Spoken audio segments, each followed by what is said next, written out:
Hey, this is Zero or ReviewZoneHD, and I'm bringing you guys a first impressions of Defiance for the PlayStation 3. And I actually shelled out these $17 or $18 to get the PlayStation Plus account so that I could check this game out tonight and do this video.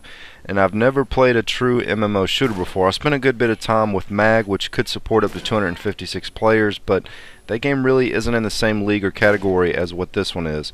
Even if you're unsure about this game, it's still exciting to see a company take a chance and put an MMO on the console. Right now we have DC Universe, which I wasn't really that thrilled about, and the new Final Fantasy XIV online reboot is on the way at some point, but for now this is pretty much what you got. And there was a lot to like about what I saw with this on day one of the beta, and a few things that I wasn't too impressed with. Let's go ahead and start with the things that I didn't like about this game.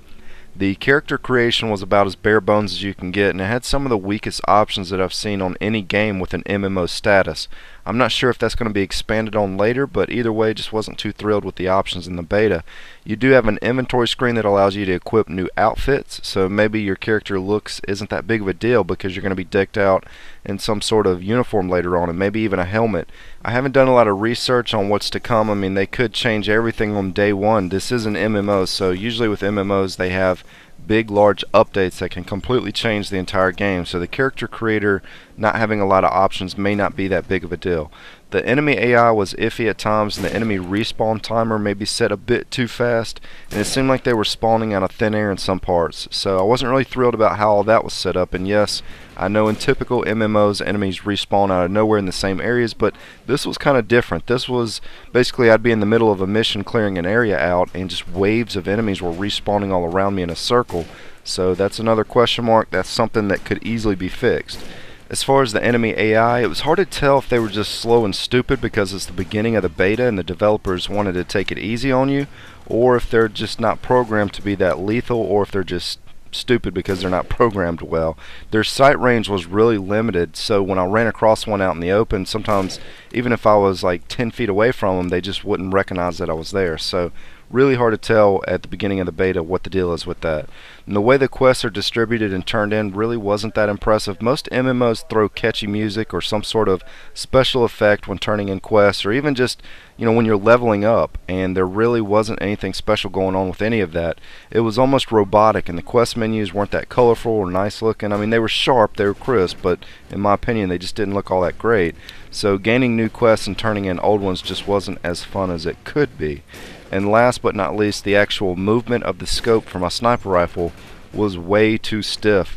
There's no acceleration or deceleration to it at all, which was rather unusual, and it doesn't wobble. There's no scope wobble, so it takes a little bit of the fun or challenge out of aiming, and it's very noob friendly, which is a good thing because the movement is so stiff. And I didn't have any problems hitting most enemies because they weren't moving around all that much, but I'd imagine it'll be more of an issue tracking or following them in the scope if they're moving faster later in the game. But with that said, I also didn't adjust my aim sensitivity. I couldn't find it in the menus when I looked. I only spent a couple minutes looking. It very well could be in there and I just completely missed it. But even if you're able to adjust the speed, it's going to be interesting to see how hard it is to hit a moving target with that scope. But that's my complaints. Let's get to the positives. I think this game's really going to draw heavy comparisons to the Borderlands franchise because of the way it dishes out quests and also with how the combat plays out. But the level up system was really deep with plenty of options and perks to tweak your character out. The weapon system with breaking down or altering the weapons appears as if it's going to be a pretty cool mechanic. I didn't get the chance to test it out tonight, but from looking at the menu options in there, it seems like that's going to play a big role in this game. The loot collection I think is going to keep most people interested in playing. It's got that same Borderlands style of loot collecting in which there's just tons of different weapons with minor differences between them. I'm not trying to say it copied Borderlands, but if you like those parts of that franchise, then you're most likely going to enjoy this game. The servers seem to be running really well on day one. I'd have to think there would be a lot of people playing tonight since it just released in the PlayStation Store, so it's always really good to see a stable server on day one. That right there is a big achievement for most games, but even more so for an MMO. I did run across one mission that was missing a cutscene, but the boss battle that played out afterwards was pretty neat. It was pretty cool just getting a glimpse of what was to come with this game. It's interesting just seeing other players run up out of nowhere and help out with missions and battles. And I noticed when another player killed an enemy near me, I could run over and pick up the items off the ground that the enemy dropped. So The way the game deals with missions, allowing other players to help out, is pretty cool. In other more traditional MMOs, you typically have to be invited or to be in that person's party to help with missions or enemies that they're engaged in. At least the few that I've played, that's how they worked.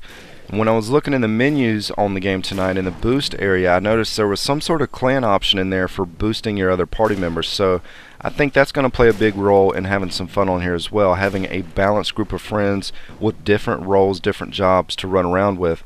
But again, it's kind of hard to tell this early in the beta with how all that's going to play out, because the enemies were really easy in the first section. Graphically, I did see a little screen tearing in the cutscenes, but not much in the actual game. When the game was running, it seemed to be running pretty smooth.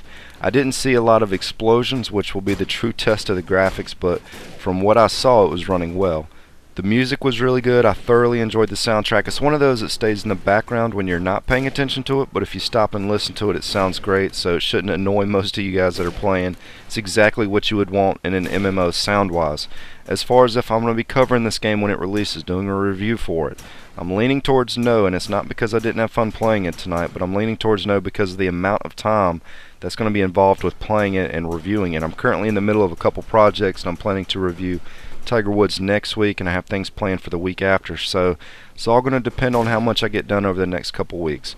Recommendation wise on if it's worth buying for you guys, it's really hard to say after just playing a couple hours of the beta tonight. I think it's got a lot of promise, and if the enemies get tough later in the game, which I'm pretty sure they're going to, I think it's going to be a blast to play with friends on here. If you're the type of gamer that enjoyed playing Borderlands with friends and doing missions together, then yes, I think it's going to be worth a day one purchase. If you're an old school SOCOM player looking to replace that experience, I don't know. I don't think it's going to be a good replacement for the SOCOM franchise, which is also a third-person shooter. It's been around for a while. It's not going to be around anymore. But if you're on the fence about it, then I'd probably wait for a review to get a more clear indication of how the mid to end game is going to be on here. See what people say that have actually spent a vast amount of time playing through a lot of the missions. That's my suggestion. But that's pretty much all I have for this video. This is Zer0 at ReviewZoneHD, and thanks for stopping by.